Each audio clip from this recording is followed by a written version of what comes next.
네. 그래서 제가 말씀드리고 싶은 게 있습니다. 사실 최근에 들은 고민이 상담이 좀 있어서 그 내용을 여러분께 좀 소개를 먼저 해드리려고 합니다. 크리에이터 교육을 받는 게 있었어요. 교육을 받으면서 알게 된 한 교육생이 좀 장애를 가지고 계세요. 장애가 좀 있어서 다리를 좀 절게 되고 말투가 어눌하세요. 어눌하셔가지고 좀 장애를 갖고 계시다 이런 게 느낌이 확실히 들 정도의 분이셨습니다. 근데 저는 그런 장애를 가지신 분에 대해서 특별히 편견을 가지거나 뭐 이렇게 멀리하진 않거든요. 그래서 저랑 좀 친해졌어요. 밥도 잘 먹고 뭐 즐겁게 대화도 하고 이렇게 하고 있었는데 어느 날 밥을 잘 먹던 그 친구가 하루는 밥을 먹는데 손을 발발발발 떨면서 먹더라고요. 밥도 다 안 먹고 심지어 밥을 남기고 갔어요. 그래서 제가 좀 이상해서 오늘 좀 몸이 안 좋나 좀 체했나 이런 생각을 했었거든요. 근데 알고 보니까 자기가 이렇게 장애를 갖고 있었고 말투도 어눌해서 학창시절 때 왕따를 자주 당했대요. 집단 구타를 당했대요. 그 구타의 이유는 너는 왜 그렇게 다리를 절고 다니냐, 너 왜 이렇게 못생겼냐, 너는 뭐 이렇게 뭐 장애인이냐 이런 식으로 해가지고 막 구타를 막 했대요. 구타도 구타지만 신체적인 장애가 더 심해졌답니다. 그 구타 이후에. 그리고 정신적인 트라우마도 엄청 났었겠죠. 그런 경험을 했대요, 이 친구가. 그런데 그 식당에서 자기를 때렸던 그 친구라고 할 수 없죠. 그런 친구들이 아니고 양아치 그 양아치 중에 한 명이 있었답니다. 중요한 건 그 친구가 그 학창 시절 때도 맞고도 뭐 피해 호소를 제대로 못한 이유가 부모님들이나 이런 가족들이 그냥 넘어가자, 어쩔 수 없다 이런 식으로 해결 접근을 하셨나 봐요. 그러니까 그 친구는 신체적으로도 상처를 받아 입었지만 정신적인 고통도 상당한 거죠. 그러니까 몇십 년이 지난 거의 뭐 한 20년 정도 지났겠죠. 그런데 그 식당에서 마주치는 그 순간 얘는 벌써 그때 기억이 벌벌 나는 거예요. 저는 정말 분노하지 않을 수가 없었습니다. 너무 분노했고 그 사실을 아는 순간 바로 이제 그 친구한테 얘기를 했죠. 너가 잘못해서 그렇게 된 게 아닌데 그 친구들은 너무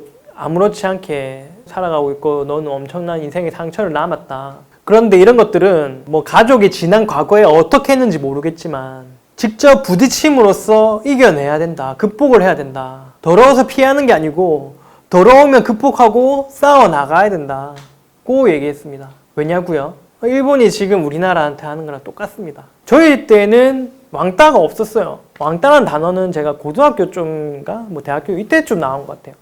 그전에는 이지메라는 단어를 썼거든요. 여러분 어느 나라에서 온 단어인지 아시죠? 일본에서 왔습니다. 그전에는 저희 대한민국 이 한국적인 한민족의 문화는 서로 상부상조하는 그런 민족이거든요. 그런데 이지메라는 이런 현상들이 막 이게 뉴스에 보도되고 막 이렇게 대중적으로 알려지게 되면서 왕따라는 단어가 생기면서 막 왕따 놀이하고 이지메 놀이 뭐 이런 게 생겼어요. 근데 일본 진짜 나쁜 그런 일본의 아주 나쁜 악습이었어요. 이지메 자체가. 뭐 너는 왜 그렇게 저 다리를 저냐, 말을 그렇게 이상하게 하냐, 못생겼냐 뭐 이렇게 얘기하면서 왕따를 시켰대요. 폭행의 정도가 얼마나 심하면 기존에 했던 장애보다 훨씬 더 심해져가지고 어깨가 내려가고 그거는 신체적인 장애도 그렇지만 정신적 트라우마가 엄청난 거예요. 20년 가까이 시간이 지났는데 그 점심시간에 잠깐 마주친 거 가지고 그 친구는 벌벌 뜨면서 밥도 못 먹을 지경에 있습니다. 그래서 저는 그 친구한테 얘기를 했어요. 다음에 그 양아치를 만나면 회사 이름이 있다. 너는 그 친구를 다시 만나면 똑바로 그 얘기를 해라. 내가 너 때문에 너한테 그 맞은 상처가 마음의 상처가 아직도 남아있어서 지금도 너를 보면 밥을 못 먹는다. 벌벌 떨린다. 그 악몽이 되살아난다. 너는 나한테 잘못을 한 것을 사과를 해라. 사과를 받아라. 고 얘기를 했습니다. 여러분 절대 왕따를 당하든지 왕따도 그렇지만 자기한테 불합리한 상황을 참고 지내다 보면 극복하지 못하는 단계로 옵니다. 그게 시간의 개미 지옥같이 돼버려서 다른 일을 해야 됨에 불구하고 그게 빠져가지고 또 그 고민과 트라우마에 대해서 시간을 허비해야 돼요. 그래서 저는 극복하라고 얘기했습니다. 아까 일본을 잠깐 말씀을 드렸었는데요. 일본이 지금 그런 겁니다. 당연히 우리가 찌그러들 줄 알았죠. 당연히 우리나라는 수출 화이트 국가를 제외했을 때 우리는 찌그러들 것이다. 또 스미마생 조또 맞대 구다사이 옛날에처럼 할 것이다 하고 생각했어요. 우린 너희들 때려도 돼. 왜냐? 때려도 가만히 있으니까. 가만히 있으면 안 됩니다. 절대로. 여러분 누가 때렸는데 걔가 가만히 있다면 샌드백처럼 우리는 계속 맞게 됩니다. 나한테 아무 피해가 없거든요. 그런데 적어도 이기지는 못하더라도 10명이 덤비더라도 걔가 나를 때려서 이기더라도 나는 걔 코피를 터트린다. 못 터트려도 무슨 보복이 있다. 이런 겁이 있으면 안 덤빕니다. 절대 덤빌 수가 없어요. 결코 참아서는 안 되거든요. 극복해 나가셔야 돼요. 그래서 그 친구한테도 동일하게 얘기해줬어요. 극복해야 된다. 네가 받았던 피해를 알려라. 그리고 사과를 받아라. 그런데 그 친구들이 사과를 제대로 할까요? 물론 사과를 제대로 하면 좋습니다. 사과를 제대로 받으면 아주 좋죠. 그보다 이상적인 건 없죠. 그런데 걔들은 결국 변하지 않습니다. 사과하지 않을 거예요. 사과를 받을 생각하지 말고 얘기해야 됩니다. 그렇지만 사과를 받지 못하더라도 나의 트라우마는 상당히 사라지게 될 겁니다. 내 자신한테 뿌듯하고 자존감이 올라갈 겁니다. 저도 그런 경험이 있었어요. 제가 다음에 한번 정리를 해드릴게요. 어떤 일이 있었는지. 제가 제일 싫어하는 말 중에 한 개가 뭐냐면 피할 수 없으면 즐겨라는 말을 제일 싫어해요. 말도 안 되는 겁니다. 피할 수 없으면 극복해야 됩니다. 피할 수 없으면 극복하고 이겨내야 되죠. 다음에 만나면 꼭 그렇게 얘기를 해라. 난 너 때문에 지난 수십 년 동안 장애를 가지고 트라우마를 가지고 힘들게 살아오고 있다. 사과해라. 잘못했다고 사과해라. 사과를 못 받더라도 좋습니다. 우리는 그만큼의 용기가 생겼어요. 그리고 그걸 이겨낼 수 있는 마음의 준비가 된 겁니다. 2주 동안 같은 식당에서 같이 밥을 먹었어요. 다행인지 불행인지 모르겠지만 그 친구는 나타나지 않았습니다. 회사 일이 있을 수도 있고 아니면 뭐 개인적인 사정이 있을 수가 있고 아니면 그 친구를 만나서 또 자기도 그런 양심의 가책을 느낄 수도 있고요. 만나지 못했어요.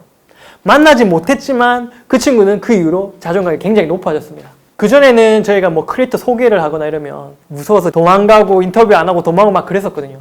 근데 최근에는 뭐 이렇게 크리에이터 페스티벌 이런 데 나가가지고 발표까지 하더라고요. 그리고 자기의 생활을 아주 만족하게 하고 자기를 드러났는데 이제 많은 의식이 좋아졌다. 뭐 이렇게 개선이 됐다. 열심히 그래서 즐겁게 생활을 하고 있습니다. 아주 보기 좋았어요. 네. 그래서 제가 말씀드리고 싶은 게 있습니다.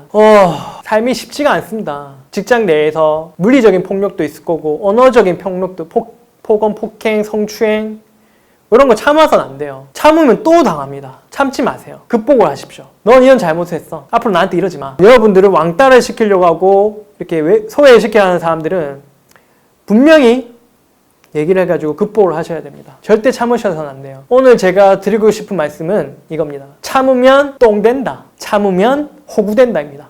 근데 참을 땐 참아야겠죠? 네. 그건 여러분의 상황에 맞춰서 생각을 해주시면 될 것 같고요. 저는 다음에 다른 주제로 또 인사를 드릴 수 있도록 하겠습니다. 지금까지 시청해주셔서 감사드리고요. 지금까지 30, 40였습니다. 감사합니다. 30, 40. 끝!